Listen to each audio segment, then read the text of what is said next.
Hello, everyone. Welcome to another episode of the Culture Effect Podcast. Thank you for tuning in. Today, we have a special guest with us here today. She's a Kentucky State University alum, Shelby Patrice. We're going to hear all about her HBCU experience, her life as an HBCU dancer, and now the owner of Budget University. So stay tuned. We'll be right back.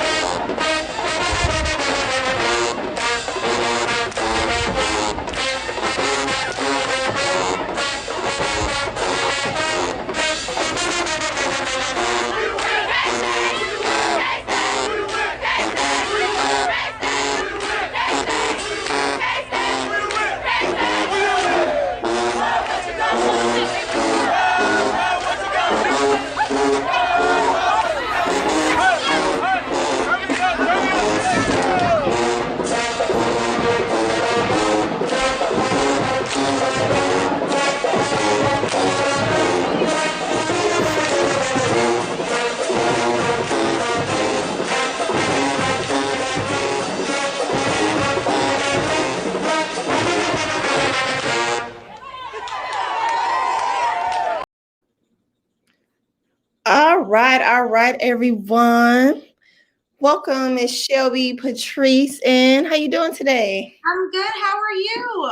I am good. I am good. And shout out, we just wanted to play a little bit. Every time we have a guest on, we just like to play a little bit of the HBCU experience, a little bit of the band and dance life, just to give people a little bit of that. So yeah. Yeah.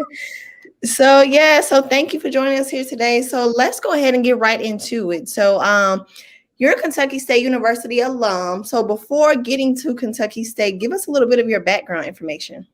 I am a Kentucky State University alum. I was born and raised in Miami, Florida. And I went to predominantly white and Hispanic elementary schools, middle schools, and high schools. I was a dancer since I was 3 years old. I was in dance, tap, ballet, jazz, hip hop, lyrical, modern. I danced in the church. I had a very strong background in dance. And then my mom went to Kentucky State University. My aunts went to Kentucky State University, and my uncles went to K-State. So I really didn't have a choice. It was one of those things where it's like, you're going, continue the legacy, goodbye. And my mother was a K-Red as well. And I did it. And it was a very interesting experience. So you come from pretty much a family of Kentucky State graduates. So it was like, was there ever any other, discussion of any other HBCUs, or was it like, no, you're going to Kentucky State? Oh, I could apply all I wanted to and pay at the time it was a $25 application fee. So I applied all I wanted to, but it wasn't, I really didn't have a choice. Yeah. All right. So let's talk about your experience. So, because you mentioned it was an interesting experience at Kentucky State. So let's kind of get into your experience on campus. What was that like for you? It was a culture shock. I'm going to be so honest with you. I wanted to go home the first semester. I wanted to go home. It was not, I was like, this ain't for me, because like I said, it was a culture shock. I came from a white background. My parents are Black, but I grew up in the suburbs of Miami, Florida. So I went to a Hispanic high school, Felix Brella Senior High School. I was the first Black girl and the only Black girl to ever make my dance team. And the dance that I did was competition dance style, team performance, jazz, lyrical, hip hop, different kind of hip hop, a lot of jazz routines. We were winning states, regionals, nationals, going to NDA, and it was a different kind of vibe than an HBCU. So when I went to Kentucky State, it was a culture shock for me. I've never been around so many Black people ever in my life. I was called Oreo. I was, oh my God, you talk white. You're this, you're that. And I was just like, oh my goodness. Like, I would call my mom every day crying. And the dance, you had to go to band camp beforehand. And when I went to band camp, I was just like, it's 1:00 in the morning. Like, we're still on this field. And it was just, I wasn't used to that, So it was definitely, like I said, a culture shock. And I wasn't aware of certain things that everybody knew. For example, my roommate, love her to death, she was a Gucci Man fan. I didn't know nothing about who was Gucci Man. Who is that? I knew the designer, but there's a rapper. So she introduced me to a lot of cultured music, hip hop and stuff that I did not know. But the dance experience was totally different because I went from jazz to now dancing in a white boot that we're known for dancing. So how did you, and I guess your roommate played a big part in that, but I want to ask you, like, because I'm sure it's a lot of people who even aspiring HBCU students, or maybe some students on campus now going through the same thing. So how did you really get past that culture shock and really just fully get invested into the HBCU culture? I accepted who I was as a person and my background and where I came from. And I standed on it. It took me a while because, you want to fit in. I didn't know, I came from Miami. So in the wintertime, everybody had these UGG boots. I knew nothing about no UGG boots. So I had to accept the culture change. But at the same time, it could be a culture change, but Shelby's going to remain Shelby. And my advice to anyone that is going through that is remain who you are. Because you're not trying to fit in. Stand strong on who you are as a person. But that's what I did. And I got used to it and I stayed and I had to fight through it. And I'm glad that my parents made me fight through it and were like, no, you're gonna stay and you're gonna get used to it. And I did. And it grew on me. Certain things grew on me, but I was also finding out who I am. And I feel like that's the biggest part about college. If you don't learn anything, you're going to learn who you are as a person, your nose and, your yeses and your no's on what you like and what you don't like, because you have to make decisions on your own now. Your parents are no longer there for you. When you're in hot water or something's going on, you have to think on your own. That's facts. And I love that you said that because, college is definitely a time for you to explore. And like you say, really figure out who you are as a person before getting into that, the real world, like we call it. So you transitioned through Kentucky State and everything. So what was that post-graduation life like for you? Oh my gosh. I was like, what am I going to do next? I've graduated. Like, what am I going to do? Because pre-graduation, everybody's hyped. Oh my gosh, it's graduation time. What are we doing? About to turn. Oh, I'm moving. I'm going to Atlanta. I'm moving to Cleveland. I'm moving to California. And then it gets real. And you're like, I'm going to stay here. It's cheaper. I don't want to go home. And, that's what it was. Post-graduation, I stayed in Frankfurt. I moved to Louisville. Which is like an hour, 45 minutes outside the city of Frankfurt. And I still worked. I worked at a hospital because I thought that I was going to pursue public administration and go into healthcare administration. So I worked at a hospital, a doctor's office in Frankfurt. And I was there and I was like, yeah, I'm going to either go into nursing or I'm just going to do healthcare administration. That wasn't the plan. So then I started to explore more and I started to, network with people. Because after you graduate college, you network a lot. So that was another thing of finding yourself. Now that chapter's closed, what's next? Like, this is when your career comes in place. A lot of people think, and it can happen, but I tell people it can happen, but don't count on it. You land your dream job and you get this salary. Like some people are like, yeah, graduate. I'm about to get my dream job. I'm about to get salary. It's not that easy. But post-graduation, I was like, all right, I got to figure this out. Like I have a degree, but what's next? So that's how it was for me post-graduation. And that's so true. Like it can be scary. That's why sometimes, a lot of people, it's like you're so excited. It's like we rush through. Oh, we can't wait till we graduate. We can't wait to leave. Then like you say, when graduation day comes and it's like, okay, now what? Like I've spent 4 years or, plus at this one place. Now I got to go out and pretty much be an adult. So it can be scary. So you transitioned and you figured that out. And so you went on to become a beauty queen and you're an adoption advocate as well. So let's get into that. Let's start with the beauty queen aspect of that and how that happened for you. So the beauty queen happened in college, my sophomore year. Okay. Yeah, I was, my K-Red sister, Bridget, was Miss Kappa Kappa Psi 08. So I was like, oh, I'm going to do the pageant. And I became Miss Kappa Kappa Psi 09, because I came to K-State in 08, graduated 12. And then I held the title. We didn't have another pageant for another year, so I held the title for 2 years. And then my good friend of mine, Erica from K-State, was Miss Black Kentucky USA 2011. So I was like, you know what? I want to do it. I was Miss Kappa Kappa Psi. So I did it, and I became Miss Black Kentucky USA 2012 after that pageant. And that was an experience, because it's just like with pageantry. I tell people all the time, new doors open, you're going to find yourself. When new opportunities present itself, you're going to be like, oh my gosh, like, let me do this. And you're going to realize so much stuff about yourself and how things work and what's the business aspect of things. And it was an awesome opportunity.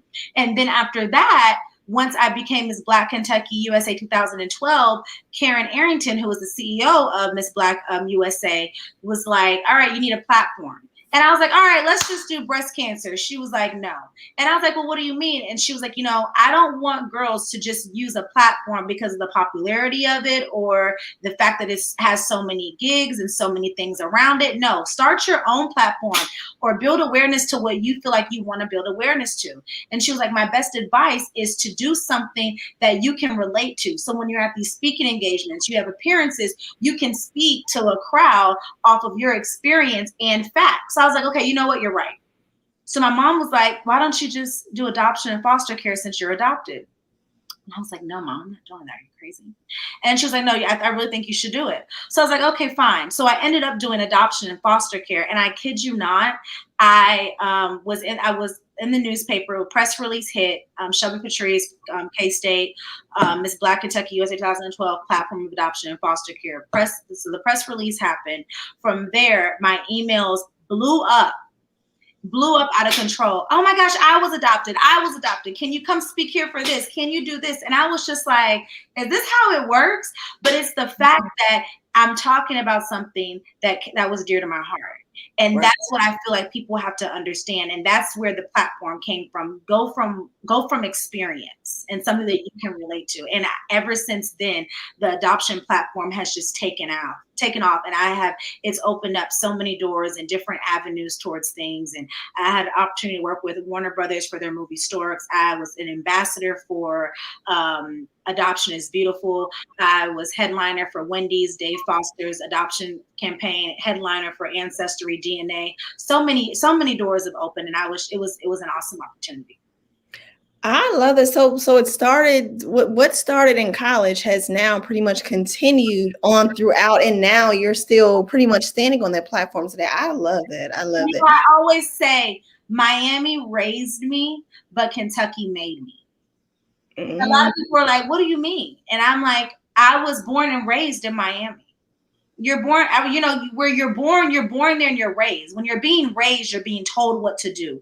You're being told right from wrong. You're being told, don't do this, do that. Or, hey, or you're getting advice. Your parents like, don't do that. This is what you should be doing. And they're leading you to the right path in the right direction.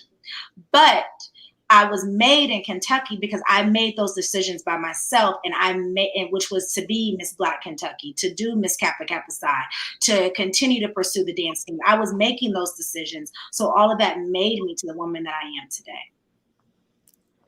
I love it. That's the beauty of going to the HBCU experience. I mean, you learn so much. You make these great connections. You talked about networking, and like you said, like that really, it helps shape who you are. Really find out something that you're passionate about, a cause that, like you say, so many people can resonate with. So, you were involved so much in college. You were a dancer. You were the beauty queen. So how did you manage to balance all of that and just keep everything in perspective? I don't know. That's real. That's a real answer. I don't. I'm going to be so real honest with you. You know what? I'm going to tell you why I was able to balance it. I can give you a God honest truth because I'm grown now. I lived a fast life in Miami. Mm. And what I say by that is Miami is fast paced. It's Miami. If viewers on here will know. If you are not from there, I'm from there. People vacation there. That's two total different subjects. Being raised in Miami, is lit in the high school that I went to. I kid you not, the high school that I went to has produced a lot of successful, well-known people out of that high school. You have probably seen a lot of them on reality TV shows. A lot of them are backup dancers now. A lot of them are, like I said, TV shows, backup dancers, just doing very well, social media influencers, doing extremely well for themselves, including myself. And within that lifestyle of that high school, if you've seen the movie Clueless, that was our high school. That was our high school. You can leave campus we left for lunch. Somebody knew somebody that knew somebody. The clubs in Miami, you can get into the clubs. There was a club you can get into at 16. We house parties constantly. Somebody's parents was out of town. You going to Victor's mansion tonight, girl? Yeah, I'm gonna go. You know what I'm saying? So that right there, all of that to senior year and living that fast life of party, going to school like nothing happened, skipping school and all. I skipped school before, go to South Beach and hang out, been there, done it, right? So when I went to college, I was around people that never did that. Never been to the club before. Y'all about to, for spring break, where y'all going? Y'all going to Miami? I'm gonna stay here. I would stay on campus because I was used to, I grew up out there. I didn't want to go. So for me, juggling it was nothing. I didn't mind staying in Friday, Saturday, and Sunday doing homework and being the designated driver if they need me to come get them from Belgium or whatever it was, because homegirl right here already did it. And if you really want to keep it 100, in Kentucky, they closed, the parties shut down at 2. In Miami, we just now getting ready to go to the club, baby, at 2 o'clock. So I was like, no. So it was for me, it was so easy to balance because I did it. Now, junior year and senior year, when things started getting serious, like, okay, graduation's around the corner, that's when I had to discover time management. And I had to say, all right, no more night classes because I had dance practice. Can't do this. I can't do this. And then I was like, okay, Shelby, and now I got to work. So I was like, what I'm going to do is, what if I just did all online classes? So junior and senior year, I had all online classes. And that's where time management came in. And I was in the library every Wednesday. And since I was in the library every Wednesday, I did that week's worth of work for my classes. I would get the syllabus out because you get your syllabus for the year and it tells you when things are due. And I was like, all right, I'm going to do all of this through this paper. Everything's done. And on Wednesdays, I would concentrate on all of my classes from 8 a.m. I was there to maybe midnight. And I did all the work that needed to be done, even Blackboard quizzes, whatever needed to be done. I did it on that Wednesday. So now I got Monday, Tuesday, Thursday, Friday to be at home, chill, go shopping, go to Louisville on the road, do whatever, because I had to incorporate time management. And I feel like that's what's important for people because they don't get it. Because the higher you get, when, freshman year, you're like, sophomore year, you're like, okay, what's going on? Junior year, like, okay, I get it. And senior year, you're like, solid. But the problem is when you move off campus, now you have more access to everything. So, because you got a car, people are telling you, oh, this is the hot spot. So now it's like, do I want to go to class or do I want to do this? But if you have time management, it's hard to manage, but it's important. So I had to make myself a schedule. And online classes worked best for me. I know one girl, she did all her classes Mondays and Tuesdays. I was like, girl, you went back to back like that? Yeah, but she had Wednesday, Thursday, Friday, Saturday, Sunday to work and to get everything done. So it's all about time management. I love it. And William McKinn said, wow, I never knew that. Okay. Was he in school with you then? Yeah, that's my mother's. He graduated with my mom. Okay. Yeah. Shout out to you, William. But you said basically, those first couple of years, everybody was the things that new college students were just experiencing. You had already lived that life. You said back in Miami. So it was like, okay, this is it's like my normal. This is normal to me, you know? And so you said like around junior, senior years when you really had to say, okay, let me kind of, get focused and organize this thing out. So yeah. And, I think that's kind of pretty much how it works. Because even for me being in college, like you say, the freshman year, you really don't have much going on. That's like your year to explore, figure out, meet new people, hang out. And then once you kind of progress through the years, that's when things really, you kind of have to buckle down a lot. So, yeah. So, okay, so we transitioned through college and then you graduate. So I want to get into now, let's get into Budget University. Let's talk about that and how you're really helping people with generational wealth and finances and all of that. So tell us what all that's about. So Budget University happened because I got furloughed from my job as a flight attendant. And I bought a house. So much happened last year, especially March of last year. I got furloughed from my job in October, bought a car in January, bought a house in March. So January bought a car, March bought a house, which you shouldn't do. You should opposite, but we'll talk about that. And then October, I got furloughed, right? So I was like, oh my goodness.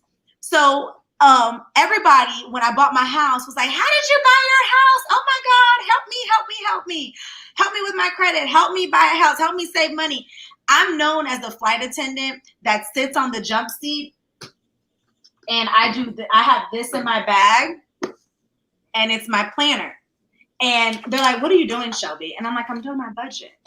And they're like, girl, isn't your budget the same? I'm like, no. Like if I want to buy this, I have to incorporate. I have 2 birthday dinners this month, so I got to incorporate it in my budget.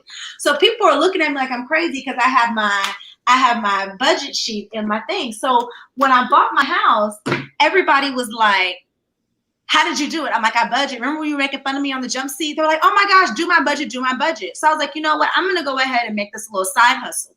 So I created a group on Facebook called Budget University, and I started bringing people in there, like 20 of my girlfriends.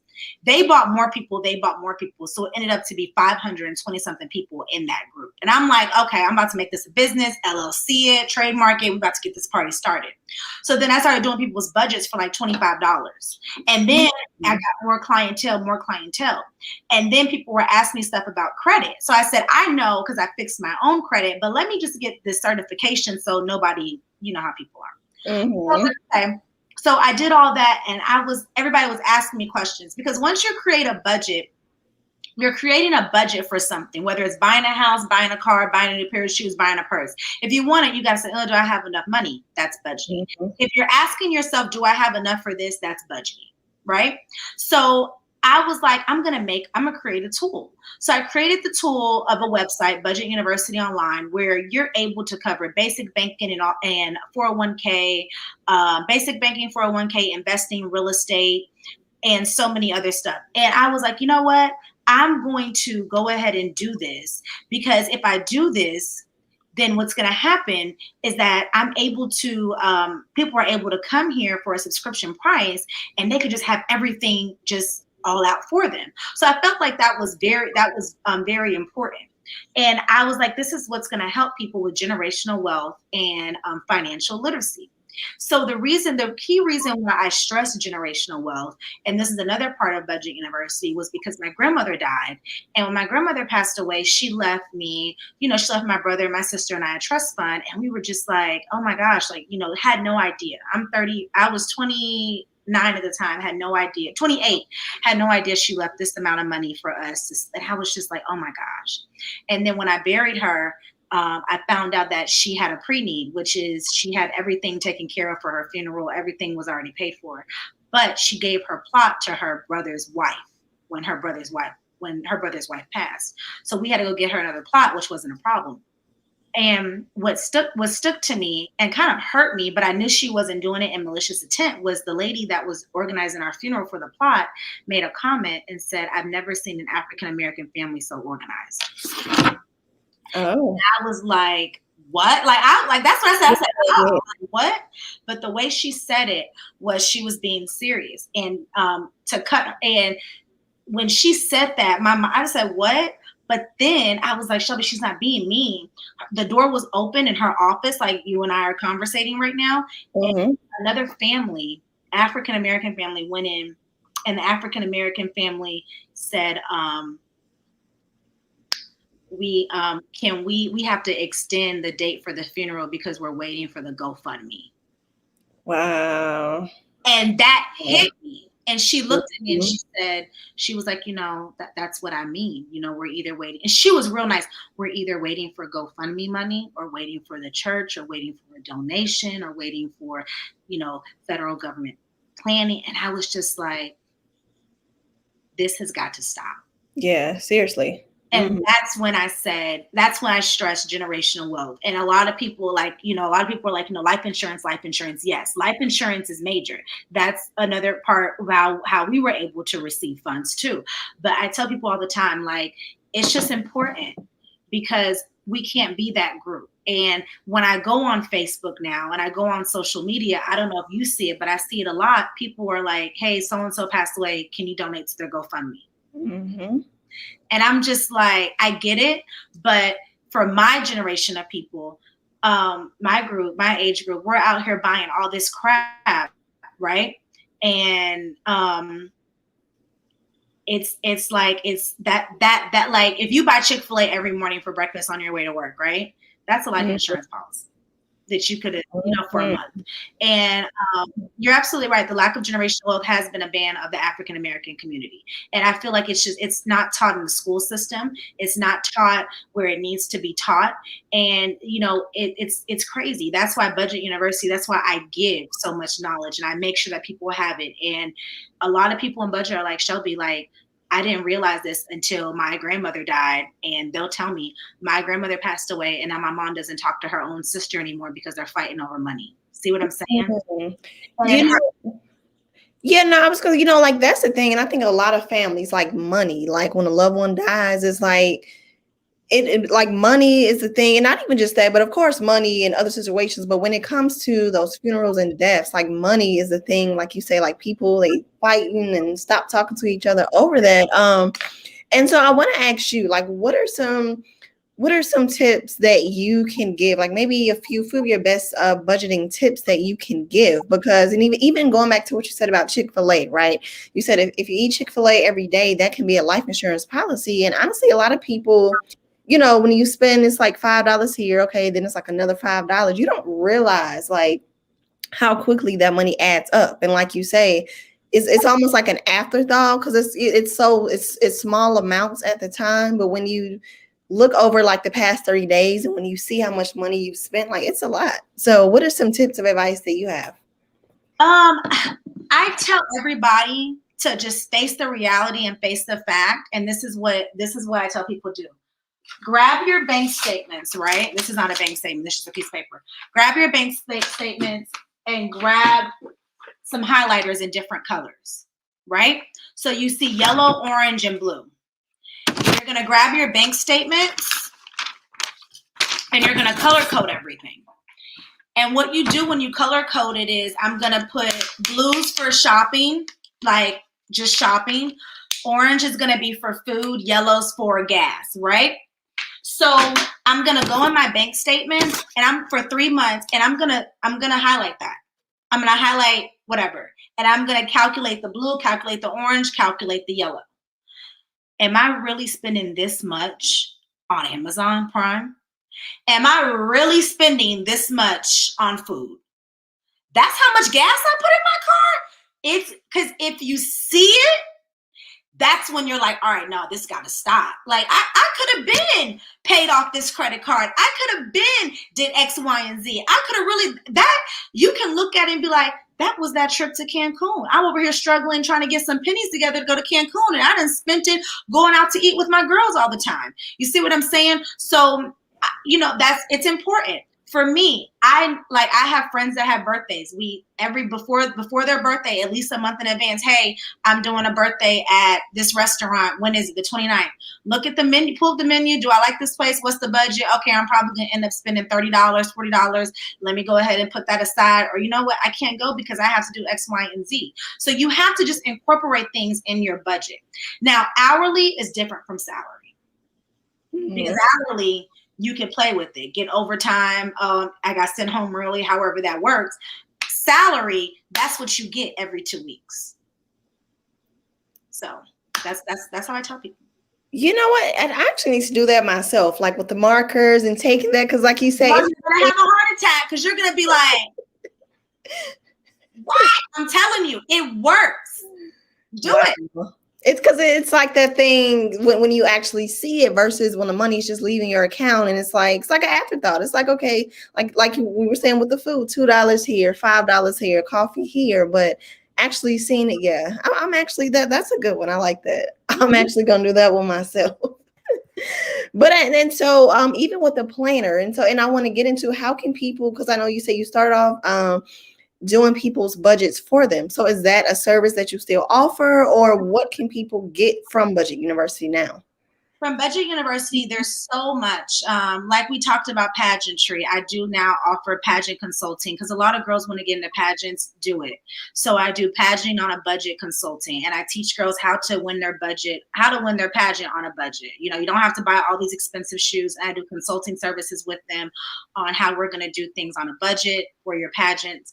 Second, I do one-on-one budgeting where I tell people, bring your pay stubs, bring your W-2s, bring all your bills, and I'm about to create your budget. But first, we're gonna have to get down to the nitty-gritty on what needs to stop and what you can continue doing. And a lot of people don't like it, but the first thing I take out is Netflix, Hulu, and Stars. Pick one, because you don't need all that. Pick one. So, you know, it's all of that. We go and we break down. Some people are ready. Some people are like, okay, I'm going to start in January. All right, cool. If you want to start in January, cool. So we go over that. We also talk about your bills. A lot of people aren't organized with their bills. Oh, I got to pay these on this date, these on this day. Well, that's why you're struggling, because you need to call them and say, hey, you can always call and be like, I want all of my bills. Like for me, all of my bills are due on the 15th of the month. Every single last bill. Because I have organized my bills to be that day. That way I don't forget. And that way I know. On top of the fact that on my phone, I have my it says my budget, and I do all of my budget stuff, and I put for the whole year. That's for the whole year. Nothing changes. And you know, it's important, and you have your goals and you set your goals, and then get with a group of friends, or some people are just trust me. I hold you accountable. You know what I'm saying? And I'm there for you, and I email you monthly. How's it going? What'd you do? Oh my God. Some people tell me, Shelby, I stayed home this whole month because I was like, my budget, I ended up with $200 more in my check-in. I said, well, look at that. Wow. So you never know. I like that. And you know, too, like you say, you hold them accountable. And that's something that we all need, a good accountability partner to say, hey, you know, you didn't. What are you doing? You ate out too many times this month. You didn't took too many trips. So yeah. And so for people who you're listening to this and you say, hey, I need help with my budget, what's the website and where can they connect with you? Yeah, you can go to www.budgetuniversityonline.com. Like this logo right here will pop up. You'll see that. And Budget University Online, we have Facebook groups, a private Facebook group. Jump on in there. Some people are in there helping each other out, and it's a good time. So Budget University Online, and yeah, just go. And if you have any questions, email me. My email's in there, and I am there to help everybody. And another thing that we launched with Budget University is a student loan calculator, which I'm super excited about, because a lot of students are going to college like, I don't know how much it is. So it gives you a chance to compare and contrast all of the tuition that's going on for Budget University, which I think is awesome. So you're able to compare and contrast all the HBCUs are in there, their tuition. Like I saw you had a Tennessee shirt on. So if you want to be like Tennessee State, K-State, who costs more? Where am I saving money at? It's all there. I love it. So yeah, it's exciting. I like that you say you just launched this, or you're launching it. It's already launched. It's there. We're ready. Come on over. I love that. I love that. So, and everything is Budget University, right? They can get all this. Universityonline.com. I like it. And so I put this here is a social media Budget University. Yes. And I'm sure they can click the link. Facebook, Instagram, follow us. Okay. Everything is Budget University. This is good. You know, you've definitely taught me a few things since we've been on here. So as we get ready to wrap this up, what are some final words that first let me ask you, what are some other things that you have coming up that you want us to know about? I definitely just got inducted into the 40 under 40 for Kentucky State University. So I'm super excited about that. That's such an honor and privilege. I'm very, very, very, very, very excited about that. I have also, I'm just working on so many projects right now. It's going to come out soon. I promise we'll announce it. But right now, we're just focused on the 40 under 40 that's going to take place in Frankfort, Kentucky. So, Yes, I love it. And let's see, Rice Fame. He said the most organized that I have ever been was when my company brought planners for all the managers. They also gave us a class on using them. I was able to see my free time. yeah, right. And like I even have a planner myself, and I'm trying to, some days I skip, but I'm trying to use it more to actually like write out certain things and plan it out. But those planners definitely do work. They do. They do. So last thing before we get ready to leave us with some words of advice that you would give to aspiring HBCU students in general, and then your fellow Kentucky State University students that are in now. Advice in general is be who you are, accept who you are, and change for the better, but don't change for anyone else. For my Kentucky State University colleagues is not necessarily study, but study and think on the mission statement for K-State and think about it and then write it down. Keep the paper that you write it in or write it in your phone. And then when you graduate, revisit what you wrote. And then you will understand the true definition, the true definition of onward and upward. So that's what I have to say. I love it. William said, Shelby, you are good. People have no clue or idea. Thank you guys so much, William and Lacey. I love you guys. Thank you. Yes, definitely big shout out to Lacey. He's definitely a huge help to us here, Historically Black Sense, and actually even setting us up with you for this interview. So definitely a huge shout out to him, a Kentucky State University alum. He said, can you hype the K-Reds and MMT? Yes, go K-Reds and go Thoroughbreds, of course. MMT, the band. Love it. That's where I was. All right. Well, no, this has been good. So once again, if you all want to, and we'll put everything in the links as well, but definitely follow Budget University on all social media platforms. You can click the link in her bio and she has everything set up. You can get your budgeting going on and that calculator as well, all of that. And congratulations on everything that you've accomplished. And definitely looking forward to hear more from you soon. Thank you so much. I'm so excited.